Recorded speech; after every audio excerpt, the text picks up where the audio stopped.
రేపటి ఉప ముఖ్యమంత్రి కార్యక్రమానికి అన్ని ఏర్పాట్లు చేస్తున్నారు. రేపు పలు అభివృద్ధి కార్యక్రమాలకు కూడా శంకుస్థాపన చేయనున్నట్టు ఇప్పటికే మంచిర్యాల ఎమ్మెల్యే ప్రేమ్ సాగర్ రావు చెప్పారు. దీంతో పాటు మాజీ డీసీసీ అధ్యక్షురాలు, కాంగ్రెస్ పార్టీ నాయకురాలు ప్రేమ్ సాగర్ రావు సతీమణి సురేఖ గారు ఉన్నారు. మేడంతో మాట్లాడిద్దాం. రేపటి కార్యక్రమం ఎట్లుండబోతుందో తెలుసుకుందాం.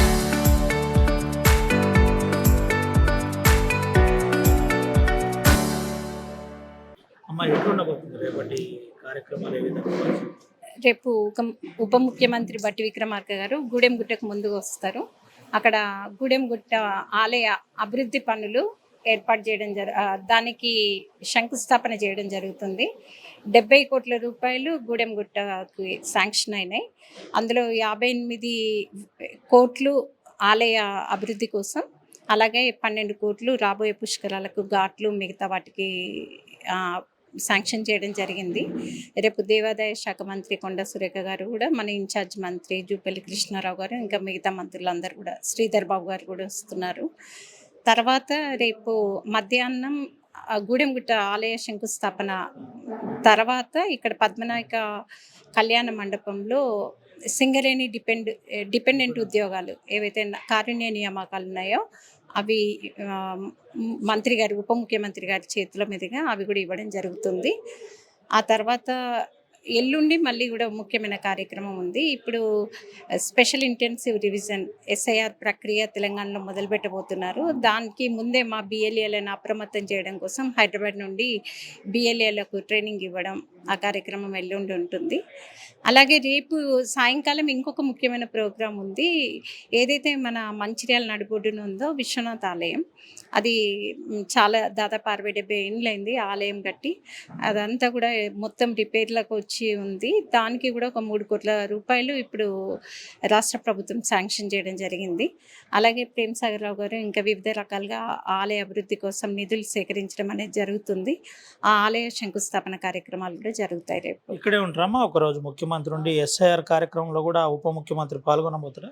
అంటే ఎస్ఐఆర్ ఆయన మొదలుపెట్టి వెళ్తారు. తర్వాత ఆ కార్యక్రమం బిఎల్ఏఎస్కి ట్రైనింగ్ ఇవ్వడం అనేది జరుగుతుంది. ఏం చెప్తానమ్మా, జిల్లా కాంగ్రెస్ పార్టీ శ్రేణులతో పాటు కాన్స్టిట్యూన్సీలో ఉన్న కాంగ్రెస్ పార్టీ శ్రేణులకు, ప్రజలకు మీరు ఏం సందేశం ఇస్తారు? అంటే రేపు యాక్చువల్లీ ఇక్కడ రెండవ అన్నవరంగా గూడెంగుట్ట ప్రసిద్ధి చెందింది. మన తెలంగాణ రాష్ట్రంలో దాదాపు ఎవరి పెళ్ళిళ్ళైనా ఏమైనా కూడా, కార్తీక పౌర్ణమి అయినా కూడా గూడెంగుట్టకు వచ్చి సత్యనారాయణ వ్రతం చేసుకోవడం అనేది ఆనవాయితీగా ఉంది. ఆ గూడెంగుట్ట అంటే గోదావరి ఒడ్డుకి గుట్ట మీద ఇంత మంచి ప్రశస్తమైన ఆలయం ఇంకెక్కడ కూడా లేదు. అయితే ఈ ఆలయాన్ని మళ్ళీ అభివృద్ధి చేయాలి అని చెప్పేసి ప్రేమ్ సాగర్ రావు గారు గతంలో కూడా ముఖ్యమంత్రి గారిని, ఉప ముఖ్యమంత్రి గారిని అడగడం జరిగింది.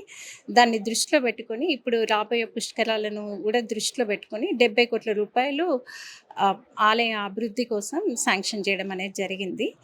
అలాగే అంటే ఇవన్నీ కూడా మన జిల్లాలో ఉన్న వాళ్ళే కాకుండా పక్క జిల్లాల వాళ్ళు, జగిత్యాల, కరీంనగర్, మిగతా ప్రాంతాల నుండి కూడా ఇక్కడికి వచ్చి ఆలయానికి వచ్చి అందరు కూడా సత్యనారాయణ వ్రతం చేసుకుంటారు. ఇది అందరికీ ఉపయోగపడేది. ఒక 100 సంవత్సరాల వరకు అందరికీ ఉపయోగపడే కార్యక్రమంగా ఇది నిర్మించడం, ఆలయాన్ని మళ్ళీ పునర్నిర్మించడం అదంతా చేస్తూ ఉన్నారు. పబ్లిక్ మీటింగ్ ఉందామా? ఏదన్నా లేదు, పబ్లిక్ మీటింగ్ లేదు.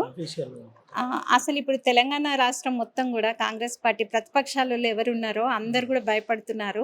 ఏంటంటే పబ్లిక్ మీటింగ్స్ కాదు, మన బీజేపీ వాళ్ళు వాళ్ళు ఏ రాష్ట్రం మీద దృష్టి పెడుతున్నారో అక్కడ స్పెషల్ ఇంటెన్సివ్ రివిజన్ అని చెప్పేసి అక్కడున్న ఎస్ఐఆర్ ప్రక్రియలో ఓట్లను అన్నింటిని తొలగించడం అనేది చేస్తున్నారు. మనం చూస్తున్నాం, పశ్చిమ బెంగాల్లో ఎన్నికలు అవుతున్నాయి అని అంటే ఒక 90 లక్షల ఓట్లను తీసేసిండ్రు. అట్లనే తమిళనాడులో ఎన్నికలు ఉన్నాయి అంటే ఒక 74 లక్షల ఓట్లు తీసేసిండ్రు. అట్లా మన తెలంగాణలో కూడా దాదాపు ముఖ్యంగా అర్బన్ ఓటర్స్ మీద ఎక్కువ దృష్టి పెట్టినట్టు చెప్తా ఉన్నారు. ఇప్పుడు రాబోయే జీహెచ్ఎంసీని దృష్టిలో పెట్టుకొని, అలాగే రేపు మళ్ళీ తెలంగాణ రాష్ట్రం మీద వాళ్ళు పట్టు సాధించాలి అన్న ఉద్దేశంతో ఈ ఓట్లను తీసేయడం ఇట్లాంటివి చేయబోతున్నారు. కాబట్టి ఇంకా బయట రాష్ట్రాల నుండి కూడా ఇక్కడ ఓట్లను తీసుకొచ్చి కొత్త వాళ్ళని కూడా చేర్చే అవకాశం ఉంది. అందుకని బిఎల్ఏలు అందరూ కూడా అప్రమత్తంగా ఉండాలి. ఆ వార్డుకు సంబంధించిన కార్పొరేటర్లు కానీ మిగతా లీడర్స్ కూడా అప్రమత్తంగా ఉండాలి. దానికోసం ఒకటి ట్రైనింగ్ ప్రోగ్రామ్ అనేది ఎల్లుండి చేస్తున్నాం. ఎందుకంటే బీజేపీ వాళ్ళు చేసే ఇట్లాంటి విధానాలతోని వాళ్ళకు ఎలక్షన్ కమిషన్ కూడా తోడ్పాటు అందిస్తుంది. దాంతో మిగతా ప్రతిపక్షాలన్నీ కూడా ఇవాళ భయభ్రాంతులైన సందర్భం ఇది. కాంగ్రెస్ పార్టీ ముందే దీని గురించి తిరుగుతున్నారా? మీరు కూడా తిరుగుతూ గ్రామాలలో ఎస్ఐఆర్ అంశంలో అవగాహన కల్పించే ప్రయత్నం చేస్తున్నారు? లేదు ఇంతవరకు అయితే తిరగలేదు. కాకపోతే గతంలో మాకు 2018 ఎలక్షన్లో ఇది మేము దాన్ని ఫేస్ చేసినాం. ప్రతి ఊర్లో ప్రతి వార్డులో కూడా ఒక 50 ఓట్లు 100 ఓట్లు తీసేయడం, కాంగ్రెస్ పక్కా ఓట్లు అనుకునేటి. అట్లనే మనకు తెలియకుండా కూడా ఎక్కడ ఓట్లు జంబులు చేయడం, అంటే ఈ వార్డులో ఉన్న వాళ్ళని తీసుకుపోయి ఇంకో వార్డులో వేసి మళ్ళీ వాళ్ళకి ఎక్కడ ఓటు ఉందో దొరకకపోవడం. అయితే మేము పోయినసారి ఏం చేసినామంటే మొన్నటి 23 ఎలక్షన్స్లో ముందే తెలంగాణ ఓటర్ హెల్ప్ లైన్ సాయంతో అన్ని వార్డులలోకి వెళ్ళి ముఖ్యంగా అర్బన్ ఓటర్స్ దృష్టిలో పెట్టుకొని అక్కడికి వెళ్ళి కొత్త ఎవరి వాళ్ళ ఎపిక్ నెంబర్తోని ఓటు ఉందా లేదా అని తెలుస్తుంది. దాంతో ఎవరికైనా ఓటు లేదు అనుకున్నప్పుడు మళ్ళీ కొత్త ఓట్లు చేయడం, అట్లనే 18 ఏళ్ళు నిండిన వాళ్ళవి కూడా ఓట్లు నమోదు చేయడం అనేది చేసినాం. లాస్ట్ టైం చాలా జాగ్రత్త తీసుకున్నాం. అట్లాంటి 2018లో ఏదైతే జరిగిందో ఆ ఇబ్బంది 2023లో జరగలేదు మన మంచిర్యాలకు సంబంధించి.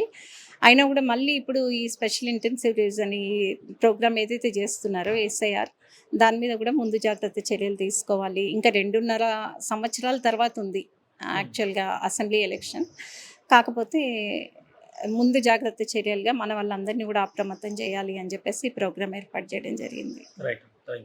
ఇది పరిస్థితి. 4 మంత్రుల ప్రోగ్రాం ఉండబోతుంది. దీంతో పాటు ముఖ్యంగా ఉప ముఖ్యమంత్రి రేపు అన్నవరంగా, తెలంగాణలో అన్నవరంగా ప్రసిద్ధిగాంచిన గూడెంకు రానున్నారు. గూడెంలో 70 కోట్ల రూపాయలతో అభివృద్ధి పనులు కొనసాగుతున్నాయి. దాంతోపాటు అభివృద్ధి పనులకు శంకుస్థాపన చేయనున్నారు. దాంతోపాటు పుష్కరాలు వస్తున్నాయి కాబట్టి పుష్కరాలకు సంబంధించిన పలు అభివృద్ధి కార్యక్రమాలు కొనసాగుతాయి. దాని అనంతరం అక్కడి నుంచి పద్మనాయక ఫంక్షన్ హాల్కి వస్తారు. పద్మనాయక ఫంక్షన్ హాల్లో డిపెండెంట్ ఉద్యోగులకు ఉద్యోగ పత్రాలు ఉప ముఖ్యమంత్రి చేతుల మీదుగా కోల్బెల్ట్ ప్రాంతంలో ఉన్న ఎమ్మెల్యేలు అందరి పాల్గొని ఇక్కడ ఉద్యోగ పత్రాలు ఇవ్వడం జరుగుతుంది. దీంతో పాటు పలు అభివృద్ధి కార్యక్రమాల మీద కూడా చర్చ జరుగుతుంది. ఎన్నో రోజుల నుంచి ఎదురు చూస్తున్న మంచిర్యాల టెంపుల్ ఏదైతే ప్రాచీన టెంపుల్ ఉందో ఆ టెంపుల్ కూడా అభివృద్ధి పనులకు శంకుస్థాపన చేయనున్నట్టు ప్రేమ్సాగర్ రావు సతీమణి చెప్పిన పరిస్థితి. దీంతో పాటు ప్రధాన అంశం, ఇప్పుడు అందరినీ వేధిస్తున్న అంశం ఎస్ఐఆర్ అనే అంశంలో ప్రధానంగా దీనికి సంబంధించి అవగాహన కల్పించే ప్రయత్నం చేస్తున్నాం. బిఎల్ఓలకు ఎప్పటికప్పుడు వారికి సంబంధించిన ఈ సర్వే ఏదైతే ఉందో ఈ సర్వేకి సంబంధించిన ప్రతి అంశం తెలిసే విధంగా, అప్రమత్తంగా ఉండే విధంగా, ఓట్ల గల్లంతు కాకుండా జాగ్రత్త పడే విధంగా చూస్తున్నామని చెప్పారు. ప్రధానంగా బీజేపీ పలు రాష్ట్రాల్లో, పశ్చిమ బెంగాల్ రాష్ట్రం నుంచి మొదలుకొని ఇటు తెలంగాణపై కూడా దృష్టి పెట్టినట్టు మాకు అనిపిస్తుంది. ఖచ్చితంగా అప్రమత్తంగా ఉండాలి. అప్రమత్తంగా ఉండకపోతే ఇబ్బంది కలిగే ప్రమాదం ఉంది. కాబట్టి జాగ్రత్త ఉండే విధంగా జాగ్రత్త పడుతున్నామని ప్రేమ్సాగర్ రావు సతీమణి సురేఖ చెప్పిన పరిస్థితి. సుమందరమే RTV ఆదిలాబాద్.